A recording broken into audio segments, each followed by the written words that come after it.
Hey, whoa, whoa, what are you doing? Oh, my bad, man. We were just too lazy to throw it into the trash can. Do you know how that affects the environment? That can easily get into the ocean and release all sorts of microplastics. Wait, what are microplastics? Oh, you never heard of microplastics before? Let me tell you more about them. The term microplastics was first coined by Professor Richard Thompson et al. In 2004 when microplastics were discovered polluting the ocean. Microplastics are plastics that are less than 5 millimeters in length. They can be created in industries such as the artificial turf inside your soccer fields. They're also used as exfoliating agents inside cosmetics such as your shampoo. Additionally, they can come about via the degradation of various plastics such as your plastic food container and plastic water bottles. My favorite part of my day is the anticipation I feel as I microwave my plastic food container to get my daily dose of microplastic fumes.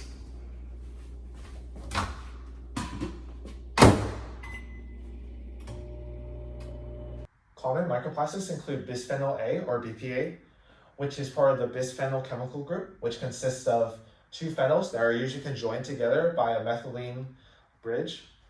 BPA is used in products such as your plastic water bottles or epoxy resin. Another microplastic is polyethylene, which is usually a plastic used in the creation of plastic containers, such as plastic bags from your local supermarket. However, when polyethylene degrades, then they can form polyethylene microplastics. Similarly, polystyrene or styrofoam can degrade from your styrofoam cups and whatnot into polystyrene microplastics. So basically any of the plastics from the plastic lecture can degrade to form their microplastic form. And since plastics are used absolutely everywhere, microplastics are found absolutely everywhere as well.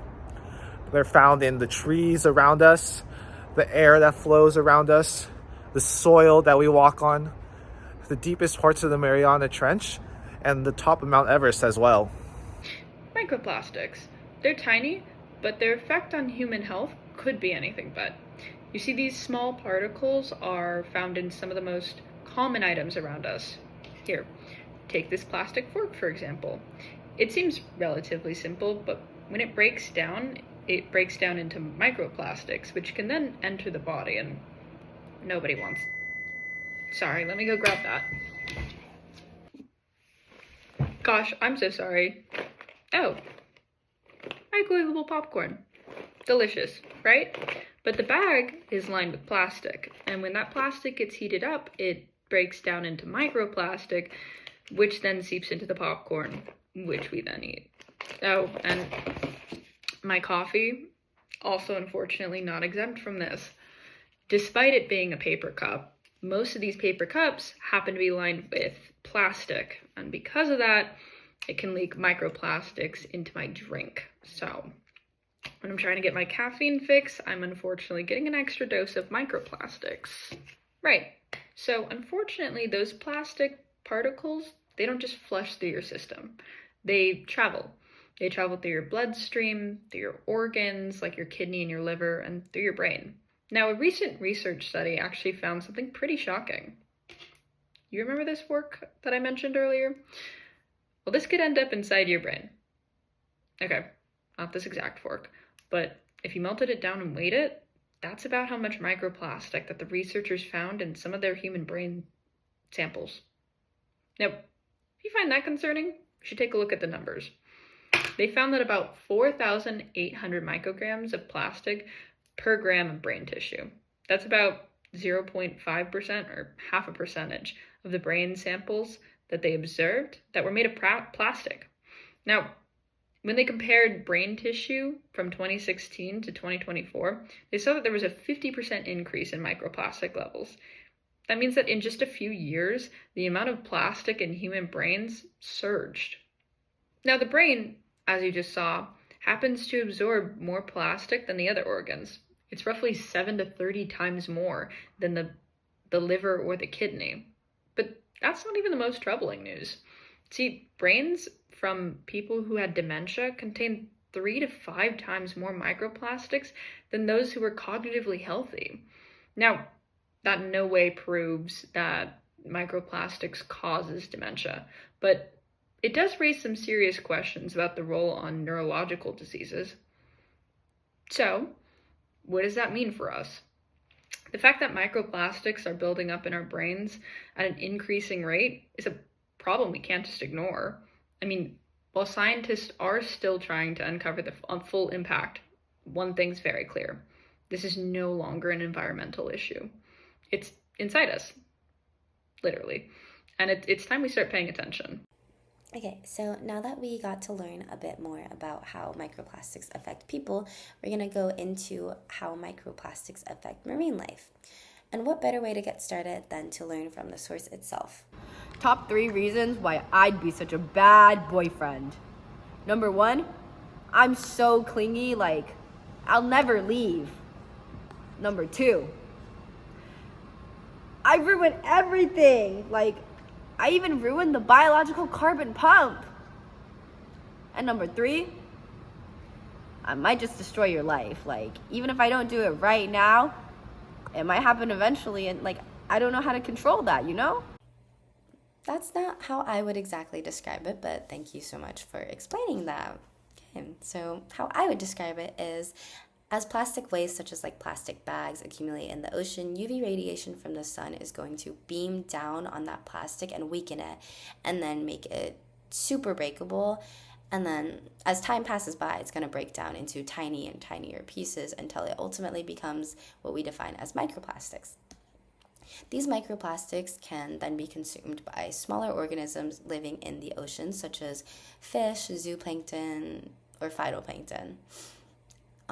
Sometimes when animals consume these microplastics, it's gonna block up their guts and unfortunately kill them.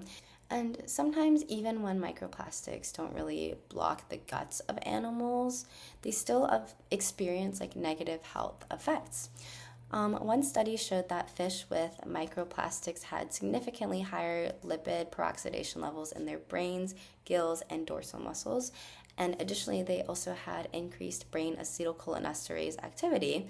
All these results kind of suggest lipid oxidative damage as well as neurotoxicity. Furthermore, when zooplankton consumes microplastics, it causes a forward chain reaction and ultimately disrupts the entire biological carbon pump.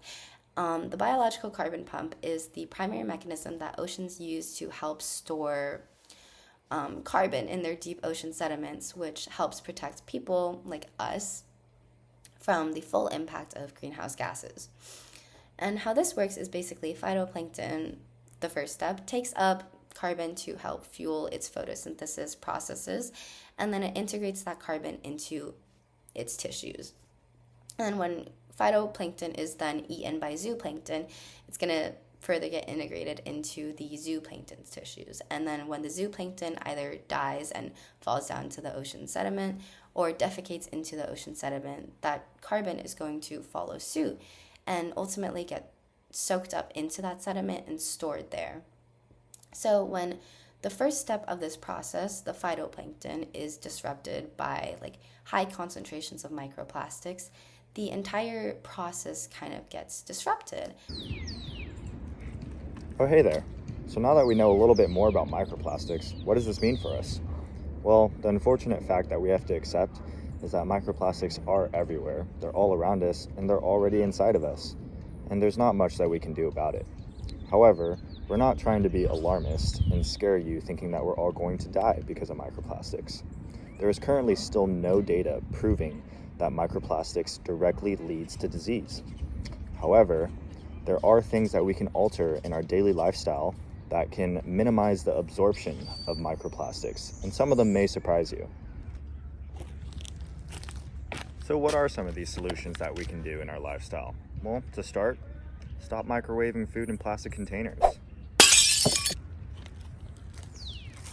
Secondly, non-stick pans. So the material that they use to make these pans actually not stick to your food, it has microplastics in it. And when you cook with these non-stick pans, you're just putting more of that into your food. Another one that surprised me was canned soup. You see, these cans are lined with microplastics, specifically bisphenol A. Bisphenol A helps these soups maintain their flavor and preservation. So if I were you, I would ditch the canned soup. Lastly, as far as changes, try using a pink Himalayan salt instead of a sea salt. Sea salt, while it's in the name, comes from the sea. You know what else is in the sea? Another great way to get rid of microplastics inside of you is eating cruciferous foods, like broccoli and cauliflower. These foods have a molecule called sulforaphane. Sulforaphane helps promote liver phase 2 detoxification, which essentially helps you excrete these microplastics through urine. Wow, I didn't know microplastics had that much of an effect. Yeah, that was really helpful.